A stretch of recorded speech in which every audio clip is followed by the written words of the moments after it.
Hi everyone, welcome to our channel. Let's learn daily. இந்த வீடியோல நம்ம என்ன பார்க்க போறோம் அப்படினா 11th standard குரிய எக்ஸாம்பிள் சம் தான் பார்க்க போறோம். லெசன் 3 குரியது. இன்னைக்கு நம்ம பார்க்க போற எக்ஸாம்பிள் நம்பர் 14.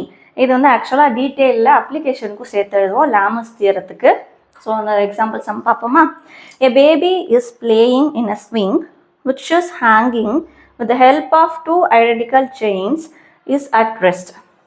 நடுவுல பேபி இருக்கு. ரெண்டு சைடும் இப்படி ஒரு ரோப் மானிக்கு வந்து அந்த பேபி வந்து அதில் தொங்குற மாதிரி இருக்குது, அதாவது ஊஞ்சல் ஆடுறோம்ல அந்த மாதிரி ஒரு செட்டப்பு. அந்த ரெண்டு செயினும் ரெஸ்ட்டில் இருக்குது. சரியா? Identify the forces acting on the baby, apply Lami's theorem and find out the tension acting on the chain. அதில் என்னென்ன ஃபோர்ஸஸ் ஆக்ட் ஆகுது, லாமஸ் தியரம் அப்ளை பண்ணி ஃபோர்ஸோட வேல்யூ என்னன்னு கண்டுபிடிக்க சொல்லியிருக்காங்க, டென்ஷனோட வேல்யூ. சரியா? லாமஸ் தியரம் என்னது? ஒரு சிஸ்டம் ஈக்லிபிரியமில் இருக்கும்போது அதோடைய ஃபோர்ஸ், ஒரு ஃபோர்ஸோடையது எதுக்கு டைரக்ட்லி ப்ரொபோர்ஷனல் அப்படின்னா மற்ற ரெண்டு ஃபோர்ஸோட சைன் ஆஃப் தி ஆங்கிளுக்கு டைரக்ட்லி ப்ரொபோர்ஷனல் அப்படின்னு சொல்லி படிச்சுப்பீங்க. F proportional to sine alpha அப்படின்னு சொல்லி அந்த டெரிவேஷன்லாம் கொடுத்துருப்பாங்க உங்களுக்கு, புக்கில் எடுத்து பார்த்துக்கோங்க. அதாவது மூணு ஃபோர்ஸஸ்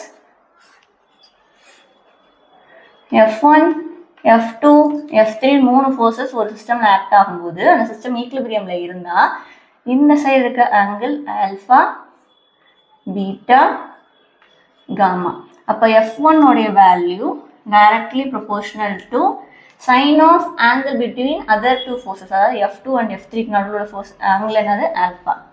அதே மாதிரி F2க்கு சைன் பீட்டா, F3க்கு சைன் காமா. ஸோ இதுதான் லாமஸ் தியரம்ல சொல்கிற கான்செப்ட்.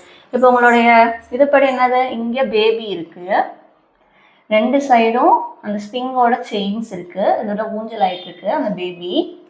அப்போது மேலே வந்து டை ஆகி தான் இருக்கும். அப்போ இதில் ரெண்டுலேயுமே என்ன இருக்கும், டென்ஷன் ஃபோர்ஸ் இருக்கும். அது போக டவுன்வர்ட்ஸில் கிராவிடேஷன் ஃபோர்ஸ் இருக்கும். இந்த டென்ஷன் ஃபோர்ஸ் உங்களுக்கு ரெண்டு காம்போனண்ட்டாக ரிசால்வ் ஆகும், parallel and perpendicular. ஓகேவா? ஸோ அப்போது இங்கிட்டு ஒன்று, இதுக்குரிய பெர்பெண்டிகுலர், இதுக்குரிய பெர்பெண்டிகுலர். ஸோ இப்போ ரெண்டுக்குரிய பேரல் சேம் இங்கே தான் ஆட் ஆக போகுது. அப்போ அதை 2Tன்னு சொல்லி போட்டு காஸ் தீட்டா, இங்கிட்டு T சைன் தீட்டா, இங்கிட்டும் T சைன் தீட்டா. ஓகேவா? ஸோ இதுதான் உங்கள் புக்கில் கொடுத்துருப்பாங்க டயக்ராம். இது ரெண்டும் ஈக்குவலாக போடணும். ஓகேவா? ஸோ இப்போ இதுலேருந்து லாமஸ் தியரம் அப்ளை பண்ணோம் அப்படின்னா என்ன அர்த்தம், இங்கே தான் ஆங்கிள் தீட்டா அப்படின்னு சொல்லி இருக்குது. சேமாக தான் போடணும். இது நான் கொஞ்சம் ஸ்லாண்டிங்காக போட்டேன், ரெண்டு சேமாக போட்டுக்கோங்க. ஓகேவா?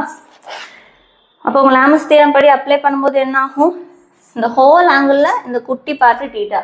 அப்போது ஸ்ட்ரெயிட் லைனோட ஆங்கிள் என்னது 180 டிகிரி. அப்போ 180 டிகிரியில் அந்த தீட்டான்ற பொசிஷன் என்னது 180 மைனஸ் தீட்டா. அதுதான் அப்போ ரிமைனிங் இருக்கிற ஆங்கிள். இப்போ லாமஸ் தியரம் அப்ளை பண்ணும்போது மூணு ஃபோர்ஸ் இருக்குது, அதில் ரெண்டு சேம் டென்ஷன் தான் இருக்குது. அப்போது T எதுக்கு ப்ரொபோர்ஷனல், மற்ற ரெண்டுக்கும் நடுவில் உள்ள ஆங்கிளுக்கு ப்ரொபோர்ஷனல். அதை போடும்போது அப்போ என்ன வரும், ஹோல் ஆங்கிளில் தீட்டா பொசிஷனாக ரிமைனிங் இருக்க ஆங்கிள் என்னது 180 மைனஸ் தீட்டா. அப்போ T by sine 180 minus theta. இது ஒரு சைடோடது. இது எதுக்கு ஈக்குவல், லாமஸ் தியரம் படி இது எல்லாமே ஆக்சுவலாக ஈக்குவல். அப்போது அந்த ப்ரொபோர்ஷனாலிட்டியை ரிமூவ் பண்ணும்போது F1 பை சைன் ஆல்ஃபான்னு வந்திருக்கும். இது F2 by sine beta, F3 by sine gamma. இது எல்லாமே கான்ஸ்டன்ட் சேமாக தான் இருக்கிறதுனால 3 ஈக்குவல் போட்டிருக்கோம். அதே மாதிரி இங்கேயே எடுத்து எழுதுகிறோம். இந்த சைட்க்குரியது T by sine 180 minus theta equal to mgக்கு மட்டும் மாறும், mg பை சைன் 2θ. ஏன்னா ஆங்கிள் ரெண்டும் சேர்ந்து வர்றதுனால போலாக இதுக்குரிய ஆங்கிள் வரும்போது 2θன்னு சொல்லி வரும். சரியா? இப்போ இது ரெண்டுமே ஈக்குவல்ன்றதுனால ஏதாவது ஒரு டேர்ம் மட்டும் ஈக்குவல் டு அந்த வேல்யூ போட்டு நம்ம கண்டுபிடிச்சிடலாம். அப்போ என்ன வரும், T by sine 180 minus theta equal to mg by sine 2θ. இப்போ ஃபார்முலா சப்ஸ்டிட் பண்ண போகிறோம். Sine 180 minus theta sine theta. அப்போ T பை sin theta equal to mg by sin 2θ ஓட value 2 sin theta cos theta.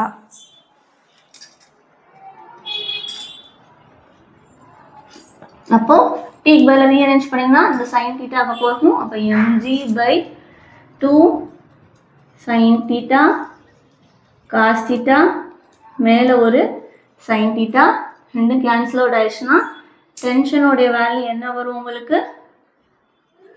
mg/2 cos தீட்டான்னு கிடைக்கும். இதுதான் டென்ஷனுடைய formula. Value உங்களுக்கு கிடைச்சது. கரெக்டாக? கரெக்டு. சரியா? அப்போ இங்கே நீ என்ன ஞாபகம் வச்சுக்கணும்? சைன் 180 மைனஸ் தீட்டானா சைன் தீட்டா, சைன் 2 தீட்டானா 2 சைன் தீட்டா காஸ் தீட்டா. ஓகேவா? ஸோ அவ்வளோதான். ஜஸ்ட் இங்கே என்ன பண்ணியிருக்கோம்?